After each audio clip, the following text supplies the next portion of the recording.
fluent in Hindi, English, German, Nepali,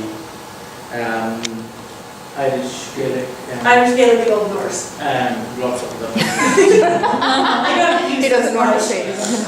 She's done Hindi as proper Hindi, reading, writing, exams and everything. She's read the Hindu epics. She's interacted with lots of pilgrims who are worshipping shaligrams in India and in Nepal.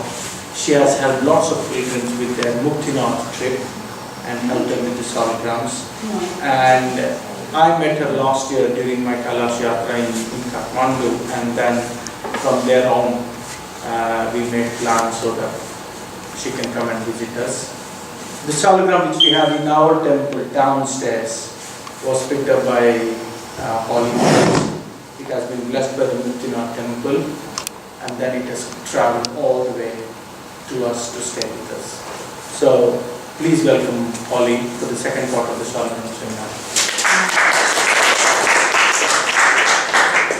So, for those of you who weren't here yesterday, what I'm doing in the second talk, and I'll try really hard to stand in front of that, is I'm shifting now away from the history of Shaligram practice, the archaeology of Shaligram, and so on and so forth.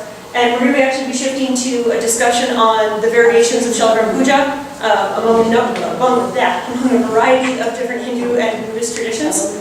And then I'm going to start introducing us to the very general basics of Shaligram identification. My caveat, obviously, in all of this is the identification and interpretive traditions of Shaligrams are very extensive, they're very complicated. It took me several years to even get kind of a sense of what I was doing. But what I do want to introduce is a little bit of the basic characteristics of shaligrams that you're looking for. I'm also going to introduce, I have photos of fake shaligrams, which were found on the market, and to show you sort of the differences between them. So hopefully it becomes a little bit easier in general in your own practice to recognize when you're encountering a false shaligram, and also when you're encountering a real shaligram, what characteristics are you actually looking for, and how do you read those characteristics.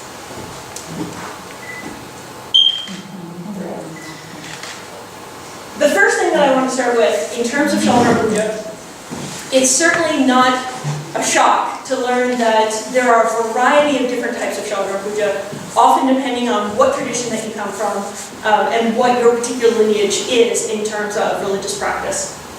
I'm not going to cover all of them because we would be here all night if I did that. So I've picked out basically three decently representative Shaligram Puja traditions from a variety of places, Nepal, India, and so on and so forth. In that case, I'm also going to sort of mention, I've picked primarily Hindu traditions. There are also Buddhist Shaligram traditions. There are Jain Shaligram traditions. There are Bonpo, shamanic Shaligram traditions. These traditions range all across South Asia. Sort of what I was mentioning is I've documented puja and interpretive traditions in Bhutan, in Tibet, some as far as China. There's one in Japan, all over India. There's quite a few of them. There are several in Nepal. So this is a very complicated set of practices, but we're going to cover sort of the generalized base of them. So the first thing that I'm going to start with, so this is a temple Shaligram Puja in northern India. But as complicated as Shaligram Puja is, I think that a lot of people, if they're not familiar with how Shaligram Puja works, tend to be a little scared of it. It seems very intimidating. It seems very complicated, full of all kinds of small moving parts.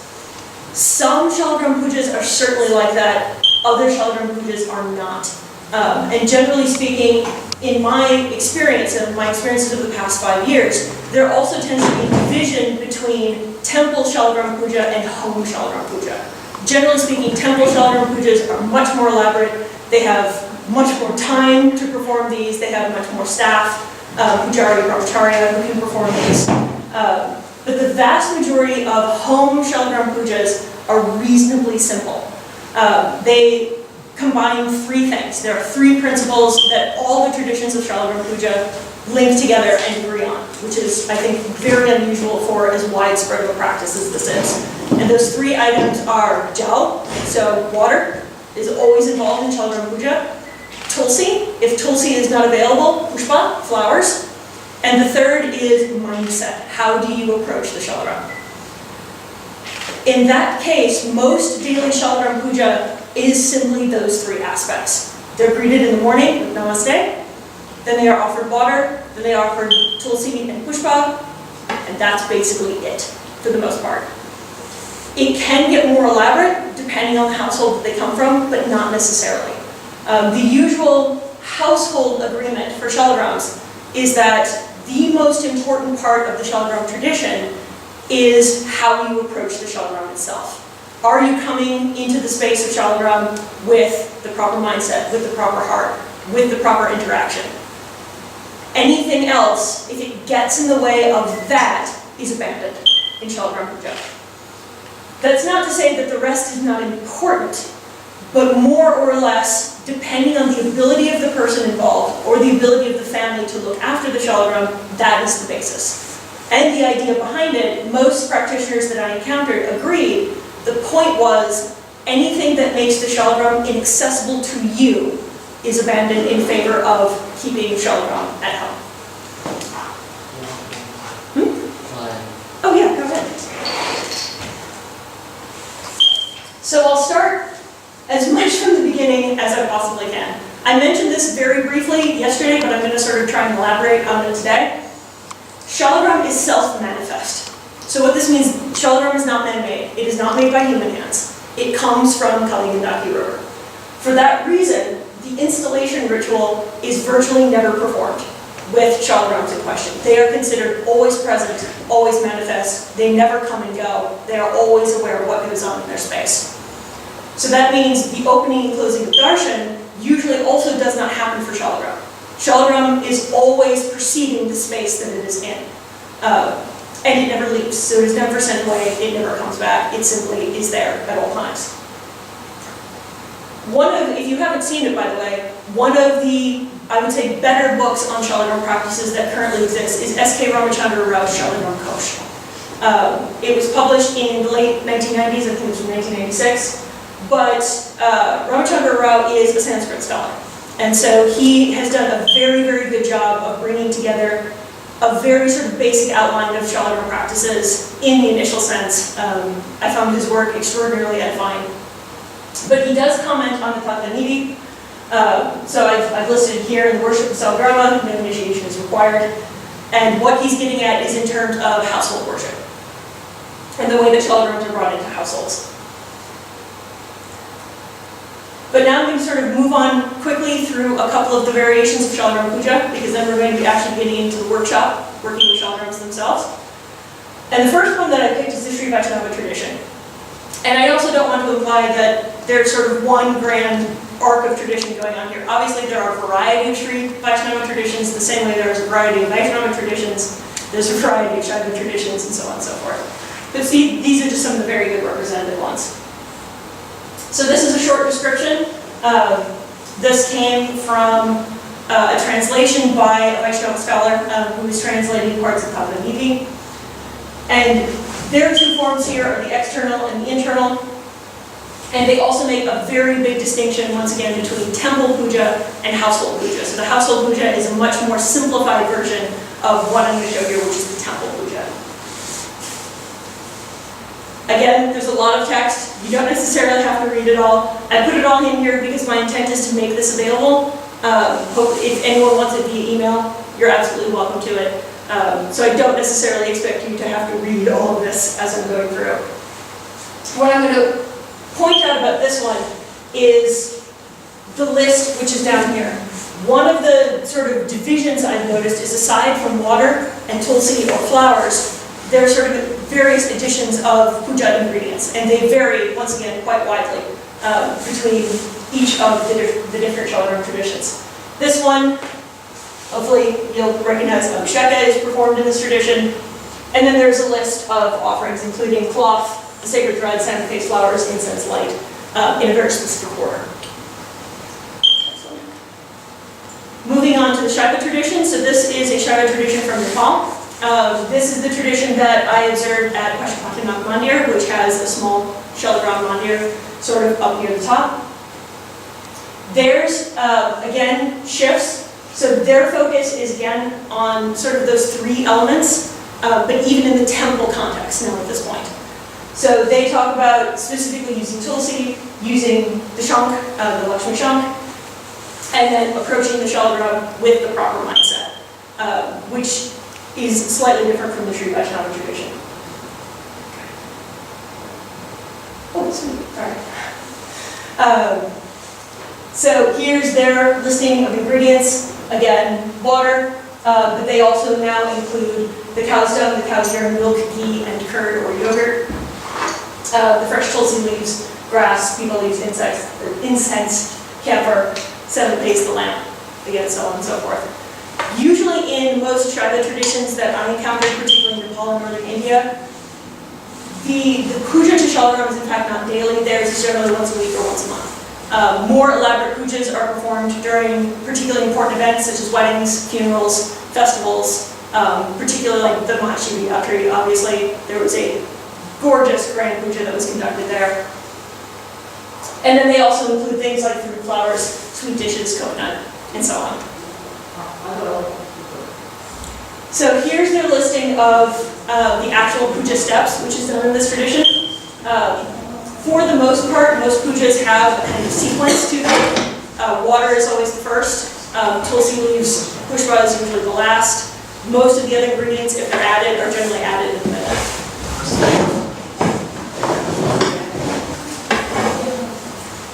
And so the other one that I picked, because I spent a lot of time with it, is the Gaudiya Vaishnava tradition in West Bengal. I will sort of point out, because I've run into this question before, the Gaudiya Vaishnava tradition and the Hare Krishnas are different. Though the Hare Krishnas refer to themselves as Gaudiya Vaishnava, they are related to the Gaudiya Vaishnava tradition, but they are not in fact the same tradition. But in this case, the Hare Krishnas do follow a sort of slightly modified version of the Gaudiya Vaishnava Shalagram tradition. And theirs mirrors, for the most part, Shalagram puja and everyday deity puja basically look the same. Whatever you do for Murthy, you also do for Shalagram. So theirs actually follows, that one again.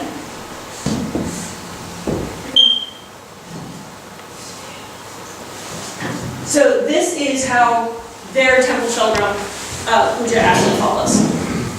In this particular tradition, it always begins with the waking of the deity in the morning, because this is generally performed at about 5 a.m. And it's performed with all of the other murti of the temple.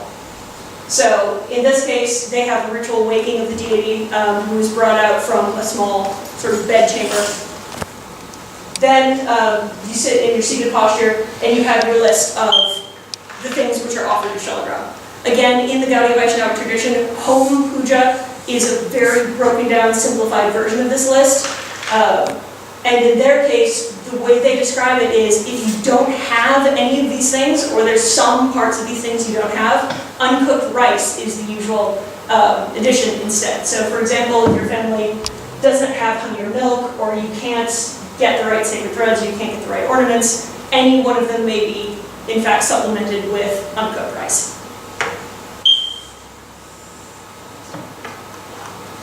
So I'm actually going to pause there for a second, because we're going to be shifting gears now totally. Is there any particular questions about the variation of Shalagram puja? Yeah. How do you place the Shaligram? Do you need to place it on the plate, or it can be placed on the floor? Or the Shalagram may be placed anywhere except the floor. In virtually every Shalagram tradition, the Shalagram must never come in contact with the floor or with feet. In the Gaudiya Vaishnava tradition, it may also not come in contact with the mouth. Anywhere else is fine. Oftentimes, Shalagrams are kept sort of up on a slightly higher shelf, so that they are capable of observing the entirety of the room. Or they're kept with the rest of the household deities in a puja mandir or wherever the deities happen to be. But generally speaking, not floor, nothing touching the mouth. The other thing that I sort of very briefly noted, there is significant disagreement in Shalagram puja traditions about whether or not women are allowed to worship Shalagram. A lot of that basically boils down to one of two things. How authoritative you think Skanda Purana is, and how authoritative you think Garuda Purana is, because they completely contradict one another. In traditions that accept Skanda Purana says everyone worships Shalagram. Anyone. Low caste, Dalit, any of the castes, women, children, it does not matter in Skanda Purana. Garuda Purana is a little stricter about that. In some cases it says women must not worship Shalagram, and then it sort of gets into saying, well, women who are menstruating must not worship Shalagram. So there is, depending on the puja tradition, it varies considerably depending on what text you're reading. And obviously different traditions view the different Puranic texts in a variety of ways. There's an additional commentary in Padma Purana, in the Brahmavagata Purana, and Agni Purana. All three of those clearly agree with Skanda Purana. So again, I said it depends heavily on which text you're taking as authoritative. Are there any other questions about puja specifically? So simplistically, if I had a Shalagram in my house, what are the simple 3 or 4 things I should be doing for it peacefully? Greeting in the morning, other mantra, namaste in the morning, water, tulsi, if not tulsi, then pushpa, then flowers, and the right mindset. That is it. And oftentimes, even in those cases, that is the daily practice. Slightly more elaborate pujas are generally still conducted at things like weddings, funerals, festivals, yatras, which is not unusual. All right, so now I'm going to completely shift gears into the Shalagram interpretive traditions. Just as much as there are variations in Shalagram Puja, there are variations in the interpretive tradition. What I'm going to show you a little bit later is the book which is sitting right there. That was my field notebook while I was documenting these traditions. Essentially, that field book is now the last chapter of my dissertation. So what I've detailed in there is each Shalagram name type, its description, how you can identify it, what deity is present, and what the Shalagram is meant to do. Because different Shalagrams are often sought out because they perform different tasks. Again, I know a lot of this is really complicated. It's taken me 5 years to be able to do this. And certainly there are some Shalagrams even I'm not particularly familiar with. But more or less, the general practice goes that there are 6 characteristics. And each one of these characteristics may have a number of variations, but it is for these 6 characteristics you're looking for. The first is called set. Set is, in very basic terms, how does the Shalagram sit on a flat surface? Does it roll away? Is it unstable? Does it tip? Does it sit perfectly flat? The reason set is important is because a number of the Vedas and Puranic texts often describe Shalagrams in terms of top, bottom, right and left, front and back. So the usual question of the Shalagram practitioner when holding Shalagram is, how on earth do I know what is the top, what is the bottom, what is the front and what is the back? And that is listed under the set of the Shalagram. So for example, I'm going to point out a couple of the ones up here. On the red pillow is the Madhusadana Shalagram with an excellent set to it. The other 2 which are there on the ends is a Shiva Parvati and Shiva Linga Shalagram. Again, they have near perfect set. On the other hand, there is the Santangopala Shalagram, which is the small little ball you see sitting on the end there. Yes, that one. So what is that? Santangopala. Skandagopala. Santangopala. Krishna Gopala. Santana. Set, good or bad set, does not mean it is a good or bad Shalagram. It is simply how it comes to rest. Clearly, the Krishna Gopala does none of these things, and that is one of its characteristics. One of the jokes people often make about Santangopala is he is very mischievous and he will run away from you. Not surprising. On the other hand, Shiva Linga and Shiva Parvati tend to have near perfect set. Even when I found the Shiva Parvati, I personally was quite stunned at the fact it looked as though it had been crafted that way. It has a perfectly flat bottom, it sits excellently well, it looks like a sculpture. So do you mean that if you find more Shiva Parvati They will look Shaligramas, like they that. exactly Yeah, like this? they will look like that. With the same size and same shape? They might be bigger or smaller, but they will be very close to that shape. This is Shiva and this is Shiva Parvati. Yeah. So one of the interesting things about set in that reflection is set becomes the characteristic that tells you how the shalagram is supposed to sit when it is being used for puja. And it's also part of their general characteristics in terms of their sort of general attitude. Shivalinga, Shiva Parvati tend to be extraordinarily stable. Many of the Krishna shalagrams, on the other hand, tend not to be. Again, for most devotees, this is not shocking, but it can make puja sometimes a little difficult when the shalagram is constantly running away. In that case, sometimes there are small stands you'll see used in temple contexts to sort of keep the shalagram in a stable position. What you'll notice in this list, since I'm happy that you asked that, size is not in this list. The size of a shalagram does not tell you what deity it is in any fashion. Particular deities, be they the Shivalinga, Shiva Parvati, Krishna, can be very, very small. They can be enormous in size. What the size of a shalagram tells you is its suitability for household or temple worship, not who is present. So for example, the Shastras and the Tantras describe that the suitable shalagram for home worship must be smaller than the palm of a man's hand. Any shalagram which is larger than that is only for temple contexts. So the second one, shape. Obviously, shape is going to play a tremendous role in identifying your shalagram.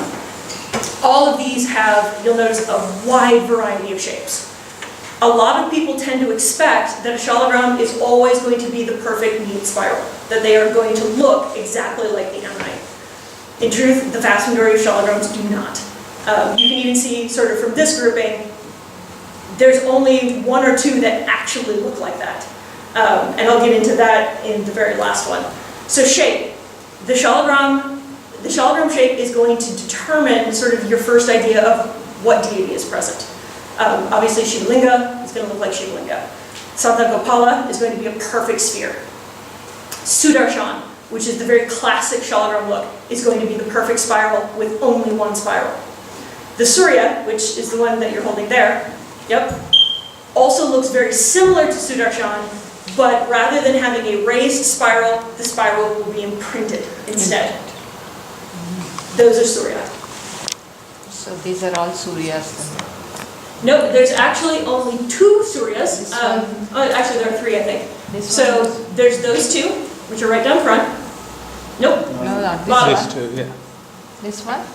And the No, one that next. one and that one are the Suryas. And then there's one half Surya, which is right there.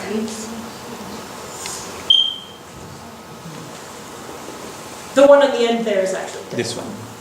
This No, one. that's not. This Nope. is a raised one, isn't it? Nope, that is a different shot. That's very good though. And like I said, we'll get into more about how that actually works. 3 is color. The vast majority of shalagrams, obviously in practice, are this inky black color. There are other colors of shalagrams. They tend to be extraordinarily rare. The only one which is to absolutely be avoided, I actually do have one here, I was shocked to find it, is the red shalagram. The red shalagram is never acceptable for household worship because the red coloration is the mark of the Brahman. And the mark of the Brahman means that its energies are too chaotic. It tends, if a sense not appeased correctly, to cause disharmony within the household. For that reason, the red shalagram is only ever brought into temple contexts, where they are worshipped within the broader community. So the red shalagram is sometimes used as community shalagrams. Entire villages will take care of them. They will have a single one for village practice. Otherwise, they only ever appear in temples, or they are left in Kaligandaki, if they're found. That is the only one I've ever found. It's actually, at this point, it's more than likely going to go to its new home at the Lakshmi Narayan Temple in Boston. I will not be keeping it. It's just currently in transit. But the red shalagram, particularly once it goes through its first puja, it has ghee or oil used on it, they turn very bright red. They're very distinctive. That particular one is the Lakshmi Narayan, red shalagram. There are a couple of other colors which are described in the Puranas. One which I have seen is the green shalagram. Again, it's reasonably rare, but they do appear in Kaligandaki from time to time. The second is the yellow shaligram, of which there's only one type, which is called the Pitambara. And they also have chakras in them. And the last one, which I've seen, is called the sky-colored shaligram, or it's also referred to as the shaligram of the new cloud. These are not particularly rare, but most people do not take them. The sky-colored shaligram is light blue or sort of grayish blue in color, and always bears white vanamala, the white lines around it. Are they always opaque or are they translucent? You know, when you see light blue and all, it always makes you think it might be translucent. It's quite dense and opaque. That's actually a question I've gotten multiple times from pilgrims who have described seeing translucent shaligrams. To my knowledge, there is only one type of translucent shaligram accepted in the Vedic text, in the Sanskrit text, and that is a shaligram called Ratnagarbha. And Ratnagarbha is red. But when held up to light, they will actually show light through them. Unfortunately, in my experience anyway, the translucent blue shaligrams are almost never from Kaligandaki, because they are either made of smoky quartz, which does not appear in Kaligandaki, or they are made of glass. But I have seen some. In most cases, they are false. They've been made.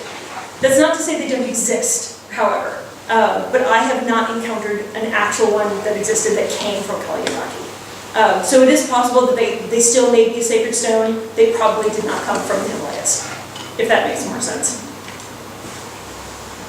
The second one, so these last three are all listed again in the Sanskrit text. The first is Vadana. Vadana means mouth. The shaligrams that I have here, which actually possess a mouth, are the Damodaras, which are actually these three small ones, with the holes in the front. They're not on it. You can see chakras inside. So the Vadana is any hole-like or rounded opening within the shaligram. And different shaligrams may have any different number of Vadana, which changes which shaligram you are identifying. The single Vadana with two chakras inside is Damodara. And that's what those are there. Sorry, what did you say? The single one? Two chakras. Which If one? it has a one single inside. Vadana and two chakras, Single one. that is Damodara. Oh. What are these called? Damodar. Damodara shaligram. And the Lakshmi Narayan also has one, which is the wide opening at its Yeah, front. white over. So they are all the Lakshmi. You find several of them like that. Yes. The Lakshmi Narayan one. And the most famous shaligram with the open Vadana is one that I will show when we get past this, is the Narasimha shaligram, which has a wide open Vadana with teeth inside. How many are there in total? 82. There are roughly 82 separate name types of shaligram in practice. That is what the research you found out, but there may be some other things which have not been. Absolutely. One of the things I talk about in the last portion of my dissertation is that I am certain it is not comprehensive. I am certain that there are shaligram traditions, regional traditions I have not encountered, which may have a different name type that I'm not familiar with. Is there any dimension of how many is the Vedic ones? Depends on the text. So the 82 different name types are actually a conglomeration of multiple different traditions and texts. Some traditions only have 40. Some traditions only have 75. Some texts mention only 15, others may mention 50. What I've done is I've taken all of them together for at least a good overview of roughly 82 name types which are consistently in practice. But I specifically do say there are some shaligrams which are considered combination deities. There's actually one there, I'll show it to you in a minute. And because there could be any number of different deities present in any particular shaligram, you have a virtually limitless possibility. I mean, with 82 separate name types, you might have 2 deities, 5, 10 in a single shaligram, depending on its characteristics. But the only dual one that I have is a Surya Aniruddha, which is right here. So in this one, you have rising Surya Aniruddha. Aniruddha. Okay. I do have one at home, which is a 5 deity shalagram. And I do have, no, I did not include a photo of that one. But the number of permutations can be nearly limitless. Oh, just as a side note, so this particular shalagram, this is the only shalagram that I have. This is my shalagram. What is this? This is a Mahashakti Lakshmi. Mahashakti Lakshmi. Yep. It's about that big. And it is the very first shalagram I ever found in Kaligandha. So I figured if I'm going to be doing this for a long period of time, I will accept the responsibility of caring for shalagram, but I'm going to keep it only to one. It's very easy to get attached to them. I certainly do at a variety of times, but I wanted to avoid the instinct to collect. I didn't want to be out of Kaligandha doing, oh, I don't have number 74, I'm going to go find that one. No, I promised myself this would be the only one that was kept. It's in a small puja mandir at home, and that's... So do you carry it everywhere you go, or do you just keep it at home? No, it's only kept at home. Currently, my husband is under the auspices to be taking care of it. That's very good. Okay. He doesn't really know what he's doing, but he agreed to follow my instructions. So, Oh, that's good. so he's currently the one looking after it. It's a little too difficult to continuously travel with it because it is. But are you allowed to travel with it if you want to? Absolutely. In fact, a wide variety of pilgrims do exactly that. Exactly. I have got some relatives who carry their shaligram everywhere. They Yes, it's very popular for them to be taken on pilgrimage, any pilgrimage. A lot of people do, when they go back and forth to Kaligandaki, may return some of their shalagrams to Kaligandaki, Right. get new shalagrams, and then return again. I knew one pilgrim who had, it was made of silver, but it was this sort of egg-shaped case on a silver chain, and you could unscrew the top of the egg and his shalagram was inside. Yeah. So for him, what he would do is wherever he stopped, he would perform puja to the shalagram, return it to the case, and then he would continue on. So the second one, Vanamala. Vanamala is the term for the white thread, which encircles some shalagrams. As far as I know, there's only one, which is the Madhusudana, which has the white thread wrapped around its base. And that is the lotus and that's the shanta.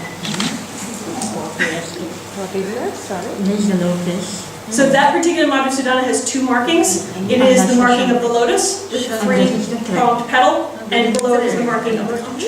Marking of the? The marking of the lotus and the conch. Oh, okay. So you mean all the Madhusudana shaligramas will look like this? Actually, no, they don't. That's when we get into the concept of variation. Most of these name types generally have between 2 and 5 different forms. That's where shalagram interpretation becomes extraordinarily complicated. For example, Madhusudana may have only lotus, it may have only conch, usually it has lotus and conch. It may also demonstrate any one of the sacred astras, the sacred weapons. I have a photograph, for example, of a Trishula Madhusudana, which was stunning to see. It actually had 3 slightly skewed prongs and the base of the Trishula on the face of the shalagram. But so that one, like I said, may have a wide variety of different appearances, but it always has that marking, either the astra, the Vanamala, or the conch, and it is always marked with a white Vanamala, a single one. You may have any number of different Vanamala. For example, the Sri Ram shalagram, which is actually sitting on a white pillow, always bears the marking of the arrow and the heel of Ram. If it also bears a white Vanamala, it becomes a different shalagram called Raghunath. Called what? Raghunath.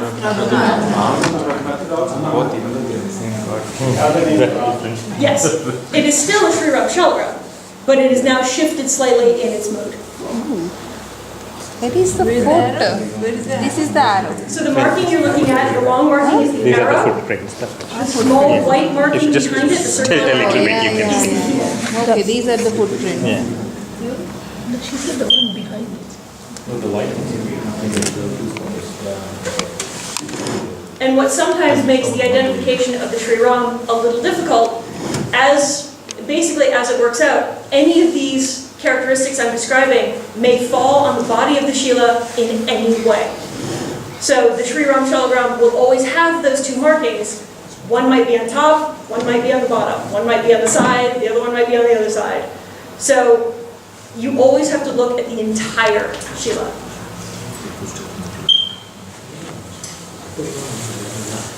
Do the Puranas accept that these are all fossilized stones or do they not? They don't talk about them in that way, Okay. but they do talk about them as living. That they come from living creatures, that they are themselves still living. It's called Vajrakita. Yes. It's called Vajrakiti. Puranas describe that Vishnu becomes the Shaligram Shila, and Vajrakiti is an insect That's which stays. bores holes and makes all Which makes them, markings. it actually makes the markings. Yeah. So there is a reference to Some It's- alien being, yeah. It's clearly referencing a knowledge about their origins, but the term Ammonite has not been invented at this point. The actual term Ammonite comes from the 1800s, which is the first time they're referred to in that way. And so the Vajrakita, which is usually called, it's either the adamantine worm or the lightning worm, because Vajra has a couple of different meanings. But they are also said to live in Kaligandaki. So once Vishnu has become manifest, they find the Shalagram and bore into it the markings of the present deity. And so the last one, which is sort of the big important one for everyone, which is chakra, the actual spiral, which makes the Shalagram famous. Obviously, some Shalagrams have no chakras, and that's fine. They simply have 0. Some Shalagrams have 1, all the way up to 13, sometimes all the way up to 20 or 30.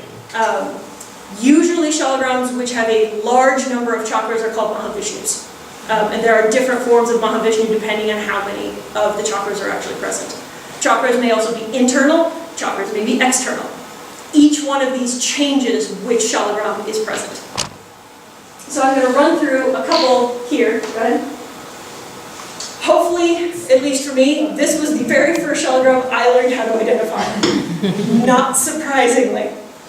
These are Sri Krishna Shalagrams. The Sri Krishna Shalagram has a number of different variations. The most common, of which there are several, actually sitting right here, they start there in the middle. Nope, the larger ones. Yep. And then the one next to that on both sides. So there are 3 of them there. Those are Sri Krishna Shalagrams. Its characteristics are always described as it must be black, smooth, and without blemish. In any way, in any form that takes. Should the Sri Krishna Shalagram have a white Vanamala, it becomes Radha Krishna. If the Sri Krishna Shalagram is perfectly spherical, that is Krishna Gopala. So it still has a number of variations, but you can sort of start to see how they're all variations on a theme. It's always black, it's always smooth, it's mostly unblemished. Sometimes it has smaller characteristics which slightly vary which mood of Krishna is actually there. What I'll point out for this one, so you've seen examples of these first, so this is a regular Sri Krishna Shalagram, that's Santan Gopala. The other extraordinarily popular one is this is Krishna Govinda. So the Krishna Govinda is a Sri Krishna Shalagram in generally every way, but it always bears the white cow hoof marking somewhere on the body of the Shiva. I've seen Sri Krishna Shalagrams which are quite large and sort of elongated in shape. Some go with a cow hoof that's that big. But usually they're sort of around that size for the most part. This is, I'm getting more into shape with this one. There are 2 Shalagrams which bear no chakra, but have a very distinctive shape. And again, these are the really easy ones to remember. This is Aniruddha. Aniruddha. So the Aniruddha Shalagram always looks like this. Exactly like this one. They also may appear in combination with other Shalagrams as they do with that one. So oftentimes I've seen, for example, a very large temple Shalagram, which was Lakshmi Narayan, with the imprint of Aniruddha right in the center of it. So they do show up in conjunction with other Shalagrams. They will also show up alone. The Aniruddhas also are generally marked by having a very good set. For example, this one has a completely flat bottom and sits exactly like a plate. This is beautiful. This is also the second very, very distinctive shalagram. This is Shivalinga. Yes, Shiva. Surely. Yep, this is Shivalinga. There is another version of it, which is right there, which is golden Shivalinga. It's a broken. That is one of the broken ones. Is it like inauspicious and it No. breaks? No, that one was intentionally broken. That one was broken by a hammer. Is this boring marking, whatever it is, chakra or whatever it is formed, is it done by one insect or will there be more than one? It's usually Sorry, usually one. Usually it's one. These are all different kinds of insects, or just one? Just Vajrakita. Just Vajrakita. No, but like, is there any scientific reason how they will do their shapes? Oh, the scientific answer. The scientific answer is that this is what's called a belemnite. Sorry? Yeah, Belemnite. yeah, but they will just make it in different saligramas, it comes in different shapes, isn't it? This is a different species altogether. Yeah, that's what I This mean, is like not they have got ammonite. different This species. is belemnite. This is something completely different. So what you're actually seeing here is called the belemnite phragmacone, which is also what you're seeing in that one there. And what they are is, they're similar to ammonites in that they are relatives of the cephalopod family. But rather than having the spiral shell, they have a cone-shaped shell. When we go to the beach, we see the different shells, some are flat, and then we see the long one, and then we see the wide one. Imagine like that. It's basically like that. Millions of years ago, they're all different worms, they're all different organisms. They made these stones to reside there, to stay there, and Just for the protection. for the Yeah, protection. these particular shalagrams are a belemnite ammonite species from between 165 and 175 million years ago. They're from the late Jurassic in a region called the Tithonian Age, back from when the Himalayas were underneath the ocean. You can find lots of belemnites here in England, in Dorset or Exeter, Yeah. place that we call Jurassic Coast. So that's what it is. And there's also a lot of very good ammonites in Yes. the UK as well. But it doesn't mean you don't find any of these things anywhere else. You find But only These shalagram you will find nowhere else in the world but Kaligandaki. Maybe those insects were there. Yeah, what's the reason, like scientific reason, why only in that place? These particular, it's a difference in species and it's a difference in geological process, Exactly. So- The stone Specific is to that area. which are specific to the Himalayas. And more specifically, shalagram is even different than the other fossils of the Himalayas because shalagram has passed the Kaligandaki River. So what I was talking about yesterday, for example, is you have the geologic process, which begins roughly 175 million years ago. The shalagram wears out of the shale beds in the high Himalayas, falls down into the river, and now spends the next 3,000 to 5,000 years Some round and then going shape. through this transformation to become shalagram. So for example, yesterday I had a couple of photos up of ammonite fossils which had just worn out of the mountain. They had not gone into Kaligandaki. They look remarkably different than shalagrams do. They're orange and red, for example. They have very sharp edges, and they tend to be quite large. They do not become shalagram until they have entered Kaligandaki and basically gone through their rebirth So the into process the form is of still shalagram. happening. Yes, it is absolutely still happening. But it is the combination of those processes which make shalagram shalagram. And they don't appear in that formation anywhere else in the world. If you find ammonites, for example, in the UK, in the United States, there's ammonites all over the world. They will have different colors, they will be out of different materials, they will look different. They will not be black in this fashion, and they will not have these formations. So what- These worms, they're fossilized worms inside, right? The fossilized, right? The insects. The fossil is called belemnite, which is a squid. No, we see this is effectively is a fossil of a worm or an insect No, it's a fossil of a squid. of a squid.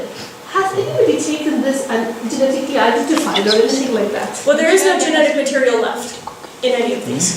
They are completely stone. But Oh, sure. Just to compare how different they are. Excellent, perfect. So to give you some comparisons, these are what ammonites look like in the rest of the world. We've seen it around museums. They are clearly, This one is from like Regis. so these are clearly not shalagram. Those are children's toys. What is this? What makes it? Come here. having it done wherever. So the Kaligandaki is what transforms them into chakra. I'm saying what is one of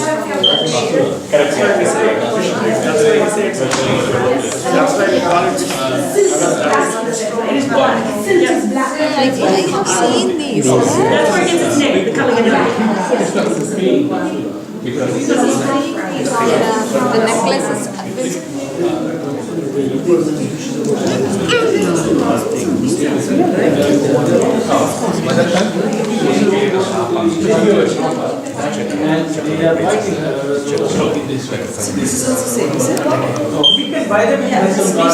exactly. But are they fossils or are they artificial? No, they're real. They're real fossils. Because I do see them when women wearing them as part of their jewelry as well. I'm thinking they must be artificial. They're not. They're real. Natural word shop. They are there for children to buy and make. This is the small one I found it in my beaches. The option.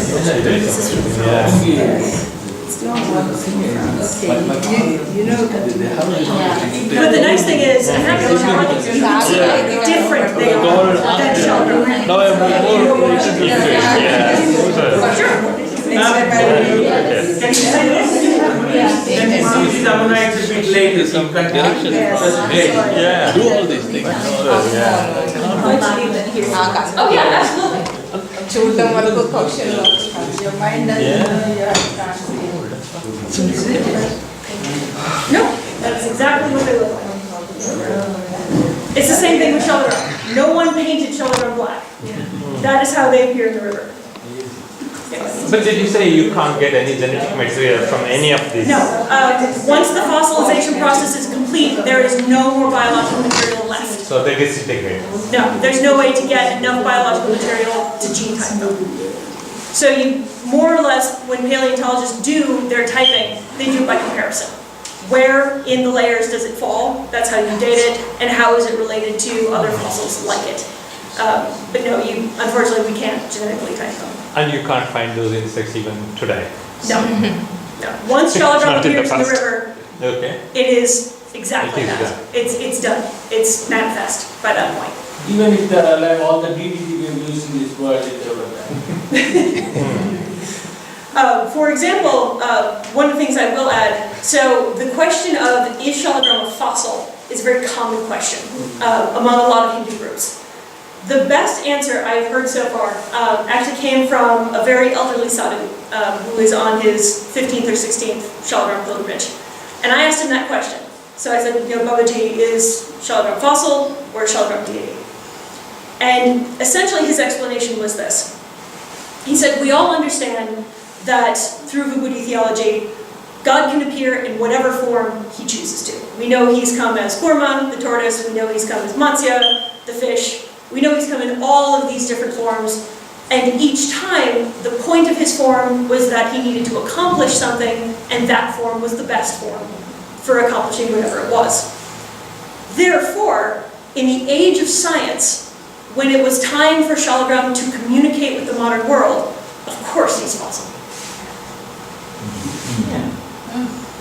Which I thought was a wonderful explanation. He said, if this is the form that communicates in the way he needs it to, then it's fine. And that's exactly what it is. So I'll move on quickly to variation. This is also Shivalinga. This is a Shivalinga Shaligram. It looks very much like, obviously, Krishna Shaligrams, except for this. That is variation 2 of Shivalinga. This is variation 3. This one is actually a little different, however. So here is Shivalinga. In this portion, you'll also see the Sudarshan chakra ringing the base. This is Harihara. Harihara also has its own secondary variation, which looks like this. So this one, again, has near perfect set. It's in a triangular form. At the top is the Sudarshan chakra. At the base is the Shivalinga. This is also Harihara. By looking, now I'm going to test you a little bit. By looking at the shape, can you get an idea of who this is? Aniruddha. Aniruddha and Shivalinga. Aniruddha, remember, Aniruddha is Triangle. Surya. Surya. This is Ganesh. This is Ganesh. In profile. Here is his head of the elephant. Oh, yeah. Here is his trunk. There's also a secondary. There's also a secondary form of Ganesh where he is facing forward, where you see the round part of the head and the trunk which comes forward. This is also a very distinctive shalagram. Again, when you see it, it's easy to recognize. This is Hiryangara. Hiryangara. The golden egg. Good. So here is one of them, which is called Sona Hiryangara. So this is gold. This entire central section is a golden color. Doesn't have to be necessarily. Here is one that is not. But they are both the same shalagram. Is it the split one? No, These are two different shalagrams. Which deity does it represent?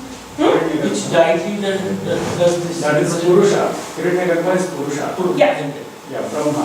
Purusha. Creator. Not Brahma. Not Vishnu, Brahma, Vishnu. Chaturmukha Brahma. It is the creator. Creator. Yes. The Creator of the God. universe. The supreme God. Who you can call Brahma, Vishnu, whatever you want to call it. These shalagrams, for that reason, are also very commonly in the Himalayan region of Nepal are called the womb of the mountain.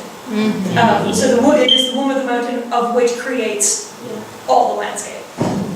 So depending on where you are, it's either Hiryangara or it's the womb of the mountain. Sometimes it's also just the golden egg.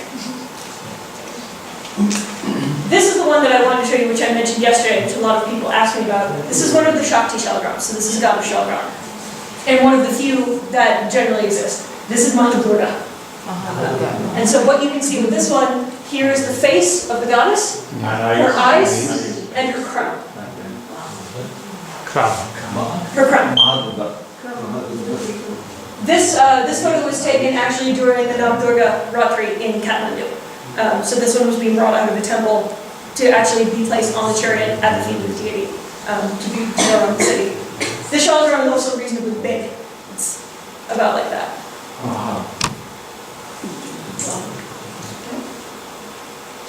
And so here is our famous Narasimha. So the Narasimha is also reasonably distinctive. It has two variations. There's Narasimha and Lakshmi Narasimha. They look reasonably similar with a couple of little differences between them. This is the classic Narasimha. So you hear, this is the Vadana, so the open mouth. Here's his teeth, here. If this were a Lakshmi Narasimha, there would be two clear chakras on either side as well. So for example, someone can hand me the red one here. So this is a much more classic Lakshmi Narayan. If this section had been open, which it is not in the shalagram, this would be the mouth of Narasimha here. But it is not, it is closed off, so this is Lakshmi Narayan. But otherwise, the Lakshmi Narasimha has two chakras on either side. In this first open Vadana, there would be a second up here with the teeth present.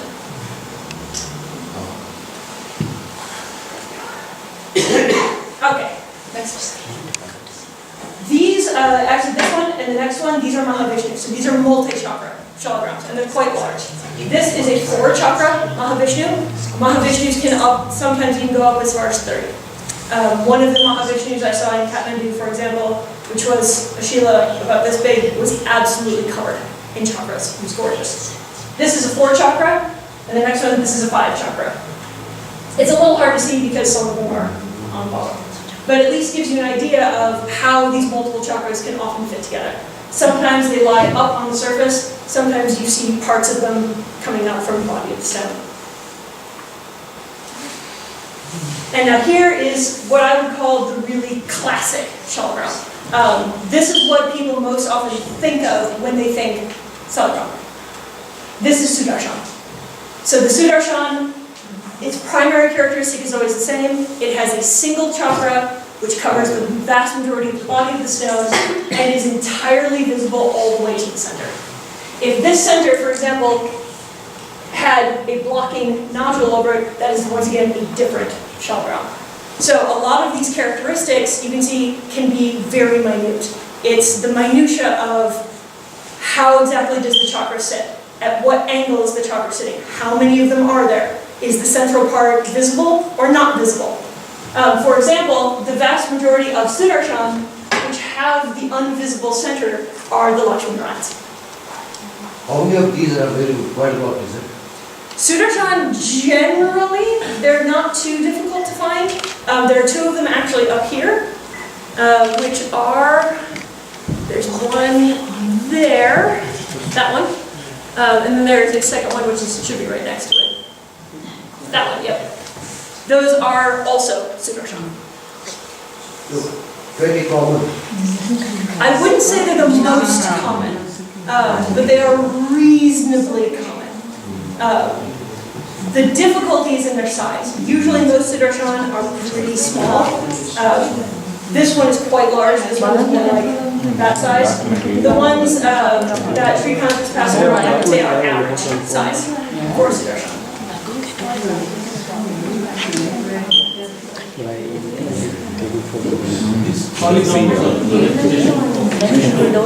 Yes. Raji Center degree and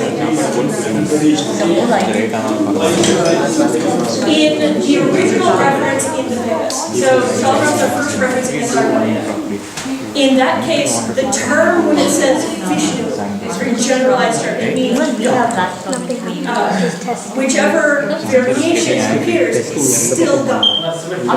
And that's more or less what I'm referring to. It's God is an all-encompassing energy. And then these are the manifestations it takes, once again, in order to deliver a specific message or to be used to a certain question. Because the point of Shalagram worship, even in the early Vedic texts, is they are meant to be interacted with. They are meant to become a part of life. The point of Vishnu coming down and allowing himself to be transformed into Shalagram was so that there was a permanent form of which devotees could take, could use, and interact with. That was permanent. And unmedicated, basically. That is simply self-manifest. And this, the point of this was it made Shalagram available to everyone. If you could go to pilgrimage, if you could go to Kaligandaki, Shalagram would come to you. Or if they're being inherited, they're being passed down, you get them as a gift very often. They are moving throughout the community and they are bringing that community together. That was their point. And now that even that point might be shifting. They communicate with the world in very specific ways. They can communicate with the scientific world. They can communicate with the academic world. They can communicate with the religious world. So they do, in fact, cross boundaries in a profound way. But in the Vedic text, the point was, Vishnu basically says, I become available to all in my form of Shalagram, which for a number of Sanskrit scholars is part of how they interpret the name Shalagram.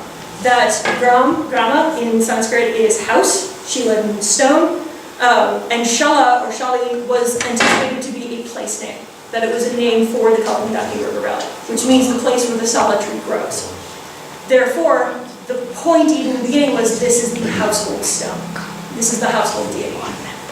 In a time, 4,000 years ago, in roughly 2000 BC, the capacity to carve a deity or to create a murti was much, much different than it obviously is today.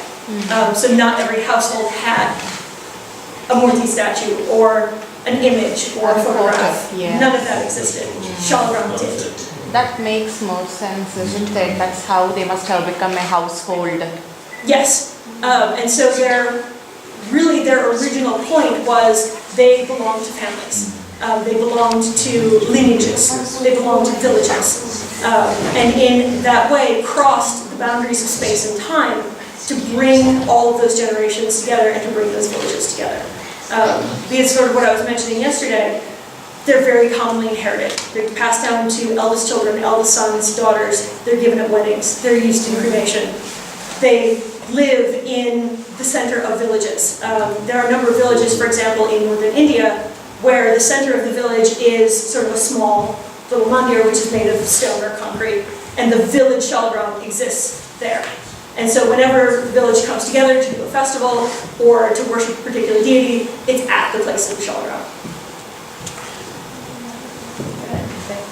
So now I'm just going to briefly finish up with the fake shalagram versus the real shalagram. And how do you tell the difference? Yes, looks like fake only. Yes, this is a false shalagram. These photos are actually from Maharashtra. They were taken at a market. They were taken at a religious market.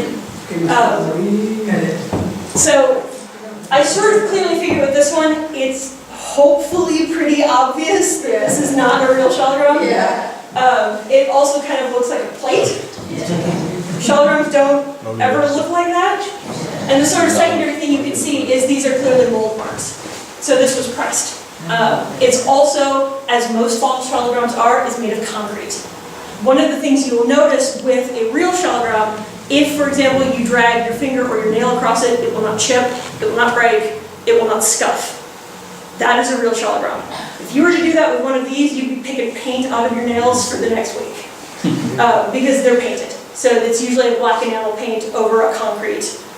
Or in some cases I've seen even a wooden underneath, which obviously that shalagram would be as light as air, and it's not real. So these are pretty clearly fabricated. The next one, so here's another one. Yeah.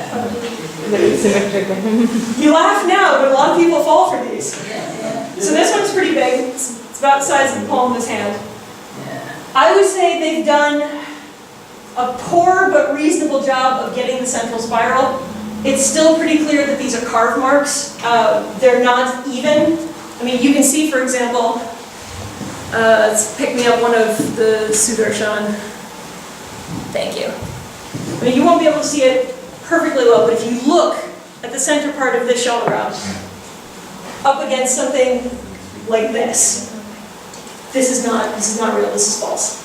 The secondary part is they've got these little spirals here on the ends, which sort of stick out in little points. Shalagrams are reasonably symmetrical. They're not radial in that fashion. I mean, for a shalagram to actually appear as one large chakra with evenly spaced small chakras around it would be extremely suspect. So this one is also made of concrete too, by the way. So again, the material just doesn't fit. No, that's the end of that one. The Vedas also describe another method for the testing of shalagram. There's generally two. And again, depending on the tradition that you come from, is the tradition that you may use. The first is that it prescribes placing the shalagram on a flat, hard surface, and if you press into its center, it will begin to spin. Unfortunately, that only works with shalagrams with good set to them. For example, if you were to do that to the Mahalakshmi, it's not going anywhere. But the secondary one is to place the shalagram in a small pot of uncooked rice, and if the rice has increased by the end of the night, it is real. If the rice has decreased, it is false. So those are what is prescribed by the sensory We test. also use that to say whether that shalagram That's good to you or bad? Yeah, or if it is against you. Yeah, there are some shalagrams we call mukra, they're fierce. Yes. So you don't want them at home. And there are two which are generally described as being that way, at least in my experience. One is the Srikalki, which is generally considered to be a very touchy and dangerous shalagram to be dealing with. And in some cases, the version of the Shivlinga called Verala is also very touchy to try and deal with. Did you come across anyone where the prices has increased or decreased? I think in general, that's up to the person who's actually placed the shalagram. If someone were to ask me afterwards, like, is it more or less, I would have to say how much It's your purse to begin with. You can measure it and put it and see. Usually it's done by weight, yep. You measure it and put and see. And then you measure I'm it. just asking whether she has done any such experiment. I have not. I've been present when the experiments were carried out. I have not done it myself. The usual one I have seen is testing whether or not the shalagram will turn, because it's generally a little bit easier. But like I said, that one's really difficult if the shalagram you're using doesn't have very good set to it. Like I said, the Lakshmi Narayan or the Surya, I can press on it all I want, it's not going anywhere. But that doesn't mean that it's not shalagram in that case. Usually what I found is that the fakes are almost always pretty clearly fake in some respect, because it's someone who has tried to carve the chakra spiral into it. As you can see, most shalagrams don't work that way. They're also, when they've carved it, they haven't done it in a parallel fashion, which any real shalagram will have. And it's usually made out of a material that's not shalagram. It's made out of concrete, sometimes it's made out of wood. I've seen people attempt to carve actual shale so that it looks like shalagram, but you can clearly see the tool marks in it, the carving marks. The nice thing about real shalagrams is they're pretty reasonably difficult to fake. I would think they probably generally only work if you don't really know what it is you're looking at in any way. You've never actually seen a shalagram, you've never encountered one, and someone could say, oh look, this is shalagram. Okay. But even generally in that case, I would strongly recommend not purchasing one, lest you can be taken in by the false one. But for the most part, I don't think you're likely to find a false shalagram. You're not supposed to purchase it. I say, and you're not supposed to purchase it anyway. So if you don't buy a shalagram and you get one gifted to you, or you actually go on pilgrimage, or you inherit one, odds are you're looking at a real shalagram. They don't throw fakes in the river. So if you go to pilgrimage, anybody is allowed to collect From the river, yes, absolutely. There's no restriction on anything, you go take any. I mean, you go to the pilgrimage and then whatever your luck, whatever you get.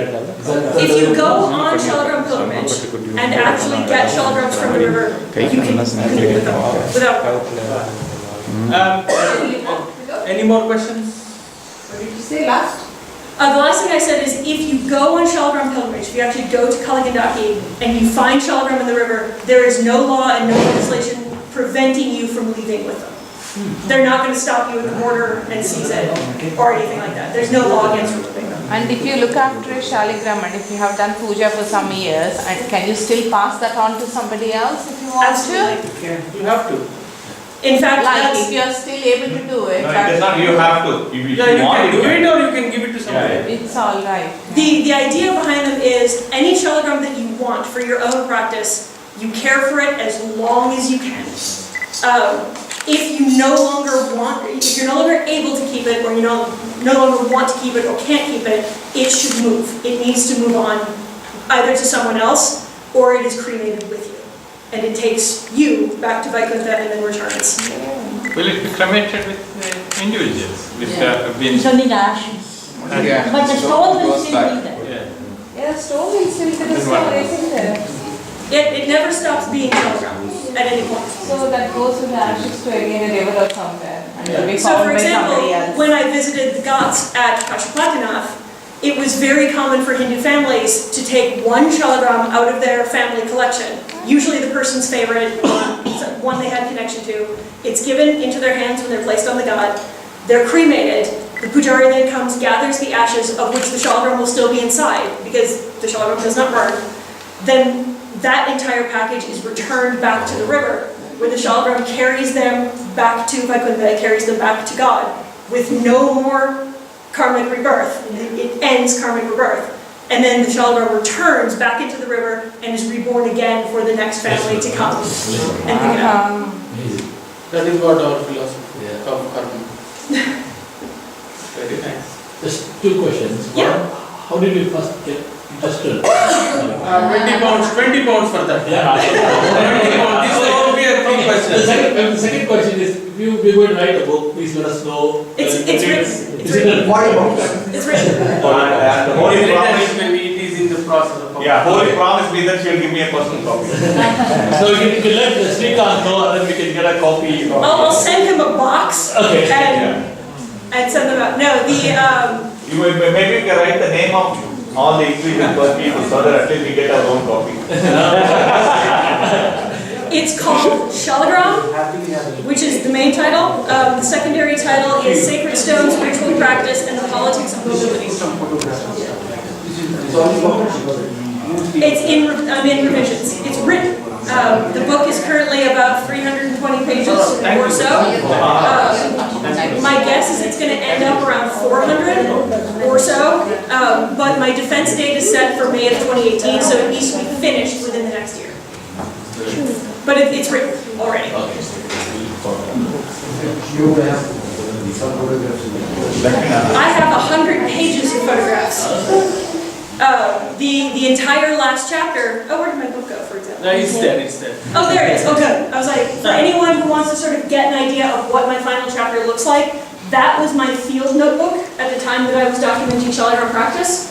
So what I've done for my last chapter is I've given each separate Shaligram name type its own page. So there will be photographs of the Shaligram, a description of the deity, a description of its characteristics, like how you actually tell which one it is, and then a commentary on its formation. So that chapter is about 115 pages at this point, and each page has photographs of each specific Shaligram. And that was the notebook that basically started that. Whatever the mic says. Fake shaligrams, because I think they got the age. But we reset. The fake ones? A year, two, they're very recent. There wasn't much of a market for fake Shaligrams 100 years ago. They're really quite common. They're a modern phenomenon. I would say the vast majority of fake Shaligrams were probably no more than 500. They don't have the same. Yeah. Because part of the problem is a full Shaligram, if used continuously, will more than they're not solid. Well, those photos were taken from the market where they were being sold. But yeah, do feel free to actually see the Shaligrams present. Right, the puja and aarti is going to start downstairs in a couple of minutes. So